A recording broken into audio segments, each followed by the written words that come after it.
Welcome to this special episode of Pulse of Culture. We're here in Warsaw in the new Modern Art Museum. I'm Karolina Szapland. After 2 decades of anticipation and dedicated efforts, the Museum of Modern Art in Warsaw finally opened its doors. This momentous occasion represents the culmination of years of hard work, creating a vibrant space where contemporary art can be celebrated and explored anew. Join us as we embark on this unforgettable journey into a world of creativity and innovation. The opening of the Museum of Modern Art in Warsaw is one of the city's biggest cultural events of the year. After years of searching for a perfect location, the museum has finally found its place on the map of Warsaw. The idea of creating the museum traces back to 2005, but the project took over a decade to finish. This process of first preparing, then building since several years. So for me, the most beautiful will be when the public, our visitors, can finally come here and enjoy this building. For the long time, it was just a dream, just a fantasy. Several people couldn't believe that it will become a truth. So that's for me the most important. The new museum features a fully glazed ground floor above which rise 2 exhibition floors made of white concrete. The building has nearly 20,000 square meters of floor space across 4 above-ground and 2 underground levels. It includes exhibition spaces totaling over 4,500 square meters, educational rooms, an art conservation workshop, and storage space for artworks. Additionally, the museum has a cinema with 150 seats. The overall design is the work of an architect, Thomas Pfeiffer. It took a year and a half to get up to the ground level because there are subways that are running underneath here, active subway lines. Those subway lines were built in 1955, 1954, and nobody really knew exactly what was down there. So they had to dig around the subways to figure out where the columns would go. For 3 weeks, from October 25th to November 10th, the Museum of Modern Art will host over 100 events. The program will include exhibitions, concerts, performances, and workshops aimed at attracting both locals and tourists. During the opening, several large-scale sculptures and installations by Polish and international artists were showcased, including works by Magdalena Bakanowicz, Alina Szapocznikow, Sandra Mudzinga, and Cecilia Wikunia. We're going to have a sound installation in the ground floor, which will be a voice message sent out to the city every hour. We are also preparing great work, a video installation by Agnieszka Polska on the facade of the building, along with the architect's idea to have the facade and to have the building as a form of presentation of art as well. There's a third work by Zbigniew Libera, which was situated here near the staircase, and it involved bringing over 100 people to this building before the opening, people from different backgrounds and people living in Warsaw. The opening of the Museum of Modern Art in Warsaw is undoubtedly one of the most significant cultural events of the year. It is an absolutely incredible place to look at works of art. That's what it was designed for. From the outside, I'm very interested in how it relates to the commercial corridor just behind us, as well as the Palace of Culture and Science. Warsaw has had a very vibrant, incredible artist community for some time. I think what is wonderful to see is that it seems like one of perhaps the first museum specifically building designed for art in a very long time. And so I think it signifies definitely a new center for the arts in Eastern Europe. With a rich program of exhibitions, concerts, performances, and workshops, the new venue has the potential to become a key feature in Europe's artistic landscape. And we're staying in Warsaw. The National Opera hosted the first ballet premiere of the season, showcasing Per Gynt, a captivating production based on Norwegian playwright Henrik Ibsen. This unique take combines fairy tales elements with modern artistry. It is a very theatrical ballet. So there are elements of the theater. It's the choreographer, it's Edward Klug. And he is well known of his, I think, love to the drama theater. We have a lot of dancing scenes, but I think for every person it will be a very emotional piece. It's very poetic and very moving. Each time when I watch the rehearsal, I'm moved. And it's based on the Henrik Ibsen novel, Gynt. Except of trolls, I think everybody can relate a lot. Like this ballet is beautiful and has a lot of meanings and many different moods, and sometimes you laugh, sometimes you are very, very down or sad, or I cry. It's so beautiful, and I think everybody can relate to the stories from their lives.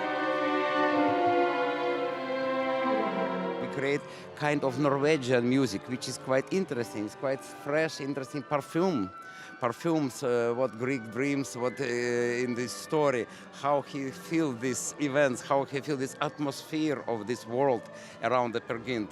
It's also very interesting, and what we try to do in Orchestra Pit with such amazing orchestra, we create something interesting, special, full of dramatic, full of explosion, full of romantic pieces and fragments in this story. Because our respect to this music and love to this music it's not big, it's huge. So with great responsibility, with great passion, we try to create this Greek score by Gynt. New York's Museum of Modern Art recently hosted the premiere of Jesse Eisenberg's latest film, A Real Pain. Eisenberg wrote, directed and starred in the picture, which follows two Americans as they travel through Poland to honor their family's heritage. Davers and I are cousins. We used to be joined at the hip. Our grandma is from here, so Dave arranged for us to join this geriatric Polish tour with you fine people. Filmed entirely in Poland, A Real Pain follows two contrasting cousins, David, played by Jesse Eisenberg, and Benji, portrayed by Kieran Culkin, on the journey through the cities of Warsaw, Lublin, Krasnystaw and Łódź, as well as the Majdanek concentration camp. Word of warning, this will be a tour about pain. They've traveled to Poland to honor their late grandmother and the victims of the Holocaust. Along the way, they uncover hidden aspects of their family history while trying to repair their strained relationship. Jesus, you were like, Christ, we are on a tour group with people. I know, I just didn't have the heart to wake you up. Has he always been like this? I love him and I hate him. What the flying jeez? This is a movie and a story that has been on my mind since I'm 16 years old and learned about my family's history in Poland. And I was always confused why my life is so comfortable and their lives were so bad. And it's that confusion that made me want to explore it in a story. And so it took a while to figure out exactly the way in so that the movie is not just kind of this maudlin, grief-ridden story of pain, but actually can have a kind of lightness to it, can have accessibility, can allow audiences to kind of feel warm and invited rather than just being lectured to. Produced by Emma Stone, the film showcases a standout performance by Kieran Culkin, who has generated significant buzz and is being celebrated as a potential Oscar contender. He wrote a brilliant script, one of those really rare times where you can actually, I read it and went, brilliant script, love the story, love this character, want to play it. I actually think I know how. The cast also featured Jennifer Grey, best known for her role in Dirty Dancing. Grey will soon be traveling to Poland to promote the film. It feels beautiful. It feels, I'm grateful. I'm grateful to get to act with such gorgeous human beings and such incredible, virtuosic writer, director, actors. I mean, I'm surrounded by talent and brains and humor, and that's all I've ever wanted.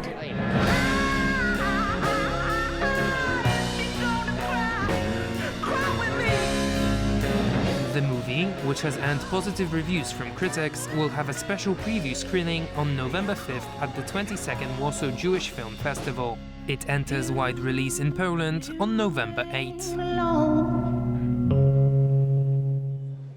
Sergei Parajanov, the legendary Soviet director and screenwriter, is celebrated as one of the cinema's most innovative visionaries. More than 500 people gathered at Warsaw Zachęta's National Gallery of Art for the opening of an exhibition celebrating this groundbreaking queer filmmaker.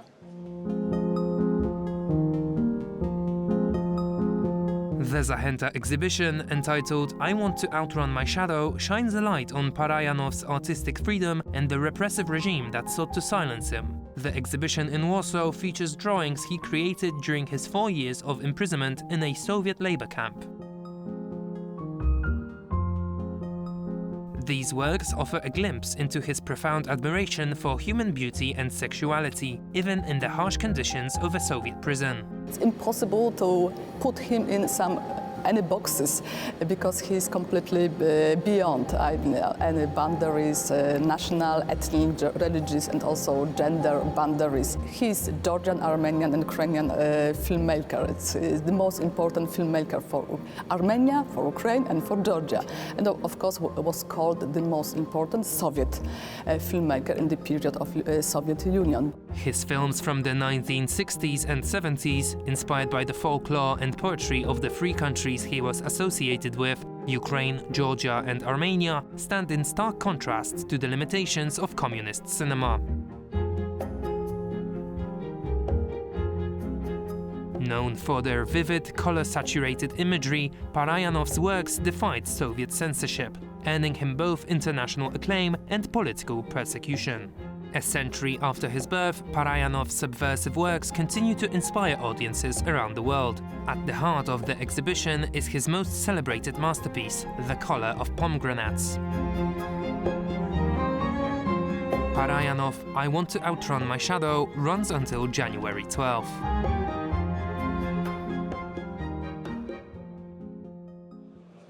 The third edition of the Art Basel Paris International Contemporary Art Fair has concluded at the renovated Grand Palais. Featuring works of Yoi Kusama, Salvador Dali and Pablo Picasso, the event showcased thousands of exceptional pieces from leading galleries.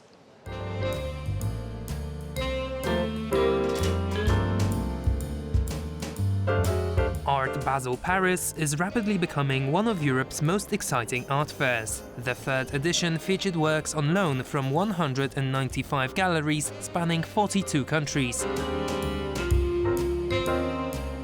This year showcased a diverse range of works, from paintings and sculptures to video installations and performances.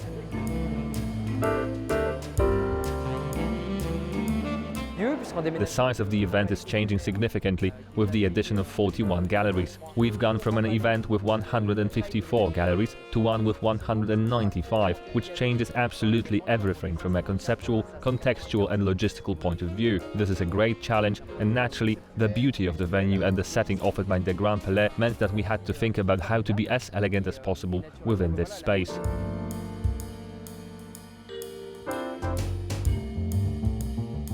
Young artists are also presenting some exciting works, reappropriating a form of conceptualism where, in the end, it's more an idea that takes shape, a political stance that becomes artistic expression.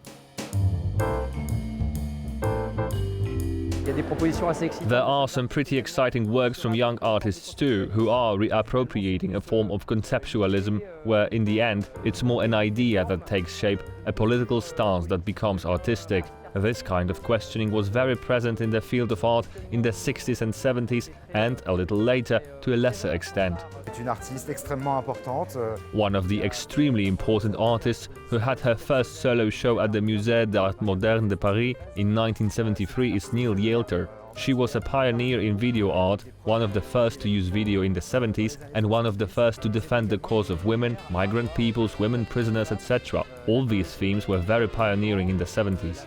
The fair also featured exhibitions and installations in public spaces throughout the city. This allowed both Parisians and tourists to engage with contemporary art in iconic locations.